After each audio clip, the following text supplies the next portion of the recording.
What is up, guys? Tomcat here, and welcome back to Off-Road Outlaws. And in today's video, we're going to be building something that we've never built before. We're going to be doing a Range Rover, which is a really weird choice, I think, for the general idea of this game anyway. But I've never messed with it in this game before. I've literally never touched it. So hopefully it ends up being a good choice, I think. I mean, I'm not sure how it's going to turn out. But we're going to go ahead and go through it, obviously build it up all the way. And I haven't decided yet whether we're going to build something kind of on the crazy side or something more on the realistic side. I think we may end up somewhere in the middle. But we're going to go ahead and do everything right off the bat, like all the performance done, all the grip done, all like the weight reduction done, just craziness. Now, I don't think a diesel swap is what I want to go for on this one. We do want the e-brake.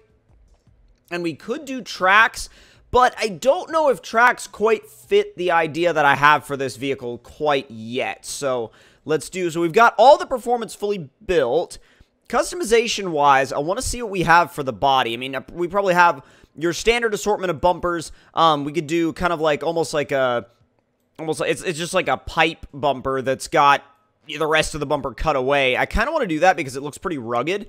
Now, rear bumper-wise, you can kind of, you could do a normal bumper, you could do a big, crazy, huge bumper, you could do, like, pipes, or you can have it completely cut off. And I don't think any of those look particularly good on this thing, so I'm going to leave the stock bumper. Cage-wise, we've got a roof rack, we've got a half cage in the front or the back, or a full exo cage, which all of those are good options, but I'm not sure which one. I think I'm gonna see what the rest of the vehicle looks like when it's done. Fender-wise, now, fenders, that fully depends on how big of a tire we want to run. And we could do a cut fender setup. That cut looks weird in the back. But we could do a cut fender setup, or we could do, like, massive flares. It all kind of comes down to, I think we may run cut fenders on this thing. I think it's just better.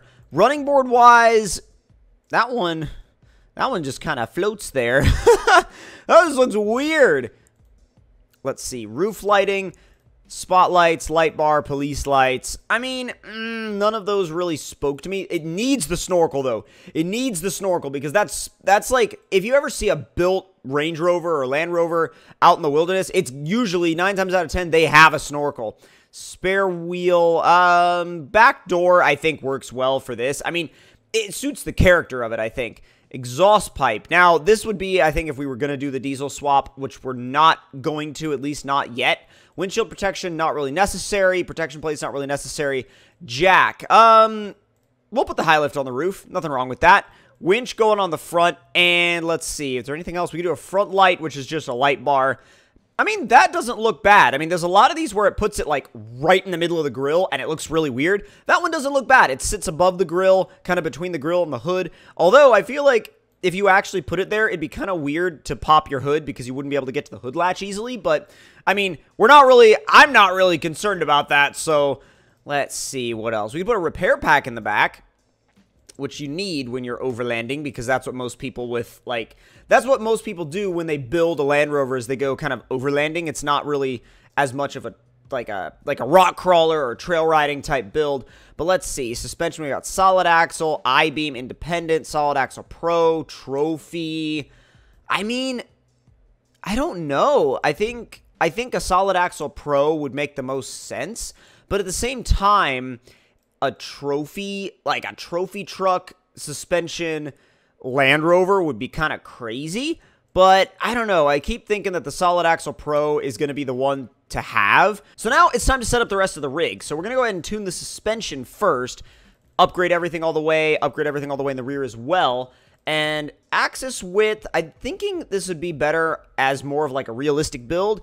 So I'm trying to get, I think I'm probably going to do 0.6. Yeah, right at 0.6 axis width in the front and the rear, so 0.6. And that'll give us a lot of space for tire clearance. I think for now, we may leave the dampening alone. And rear steering, not necessary for this. I don't think it's going to be necessary for this. Shock size in the front is going to go up just a little bit to about a 1.4. Rear shock size is also going to, it's at a 1.2 right now. We're going to make it a 1.4. Stiffness, I want this thing to flex a lot. So, or at least flex for the size that we're dealing with. So I'm gonna make it down about to an 18,000. And let's see, same in the rear, right at 18. The only thing that means also is that we're gonna have to increase the travel to compensate for that. So about 0.4 in the front and probably about the same in the rear, I want to say. Yeah, that'll work. Probably about the same in the rear. And then that will be, I mean, that's going to work. That's going to be really, like, a really realistic setup. I just need to make the tires a little bit bigger because right now, they're kind of on the small side for the size of the vehicle, I think. So about a 1.1 and then a 1.2 or 1.3. 1.3, yeah.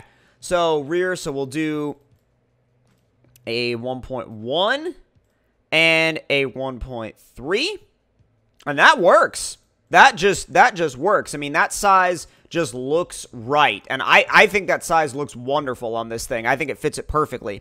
Now, back to the customization side where it's just like, you know, details and stuff like that. We're going to switch the wheels to something a little bit more suited. That looks good. I mean, it looks like it would work. It looks like it's something that, like, a wheel that you would see in this kind of application. At least to me it does. So let's see. Do we want to change the color of the spokes? The white does kind of look different. And then I want to leave the beadlock ring alone. Let's see. We'll apply those mods. And this should be about good. Like, this should genuinely be about good, and I'm thinking that the only thing left to do... Oh, I'll tell you what the thing left to do is change that body color, because the body color is okay, but it's not amazing. It needs to be something that pops, dude. Like, none of the colors... Ooh, that looks different. Let's see. I like the light blue, but at the same time, I also really like the that's like, it looks like a deep blue when you click on it, but then when it's actually applied to the vehicle, it looks more like a purple. So I'm not sure how the white kind of works. I like that. I'm okay with that. So I think the only thing left to do at this point is to go and test it out on some trails and see what this thing is like. We're going to take it to Woodlands because Woodlands is very, it's kind of realistic style. I wouldn't call it the most realistic one in the world, but it's definitely more realistic styled than I think some of the others. So we'll put it in four-wheel drive, no diff lock, and see how it does just like that. Did pretty well so far. Oh my god, yeah, keep in mind I have not locked the diff yet. I mean, this thing is doing awesome for not even having locked either the front, rear, or center diff yet. So look at that. This thing does well. I don't know if we can make it back down this, but we may have to. Whoa. All right. Dude, this thing is awesome. Just easily. Oh, ease it. Had to get on the gas a little bit, otherwise it was going to flip over. But man, this thing is doing well. And like I said, I haven't even locked the diffs or anything. Let's see how it does in the air.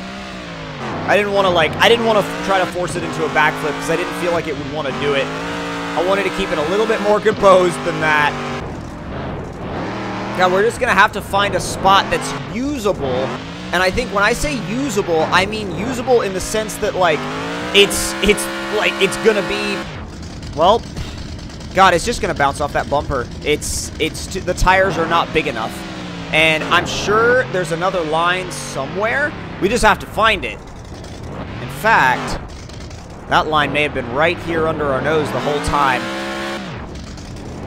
I don't know though. It doesn't have the offset for that. Still not gonna give up on this area though. Because I want to do something in here somehow. Like, I want to do some sort of crawling or, like, I wouldn't say rock bouncing because this thing's not a rock bouncer in any way, shape, or form. But, stuff like this, oh yeah. Stuff like this, it should go through no problem as long as you follow a line that has usable grip, but not, you know, it has usable grip, but maybe isn't exactly easy. I wasn't expecting to have to go around the rocks. I was expecting to just go over them, but I think it, like, I don't think my tires are big enough for that kind of thing. Genuinely, I think I could have gone with bigger tires, and it would have made a difference. Honestly, like, that's my only thing with, I wouldn't say I regret not putting bigger tires on this thing, but I think that with bigger tires, it would do really well. And not that it doesn't do well right now either. It just could do better with, I think, some bigger tires. Wow, and that was in high. That was in high with no diffs locked. Let me find a good... That'll work. All right. Four-wheel drive. Everything locked. We're going to leave it in high for as long as we can, though.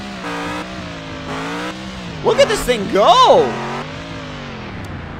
That's awesome. I'm going to put it in low now just so we have a little bit more control.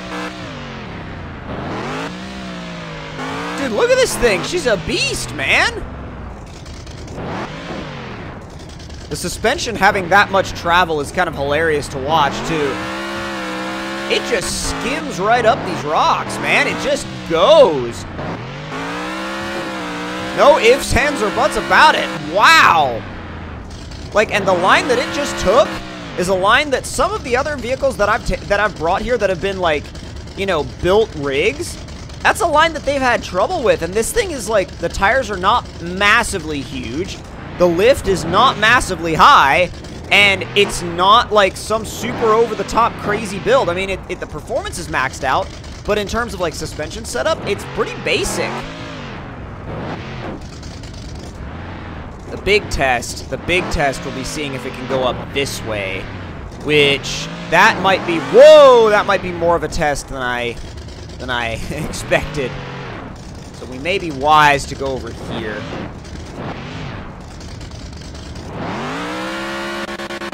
Oh God, really? Yeah, this is the route I should have taken all along. No question about it. No question this is the route I should have taken all along. Should not have floored it in reverse, though. That kind of made me take off a lot quicker than I wanted to. Come on. Up the hill, up the hill, up the hill. And he brake. Yeah, this thing does well, dude. I'm really impressed. I like it a lot. For a realistic build, it's quite possibly one of my favorites that I've ever done. So if you guys enjoyed this video, don't forget to click that like button. Tell me in the comments below what you guys thought of it. And if you're new to the channel, don't forget to subscribe for more. I'll see you guys next time. Talk to y'all later.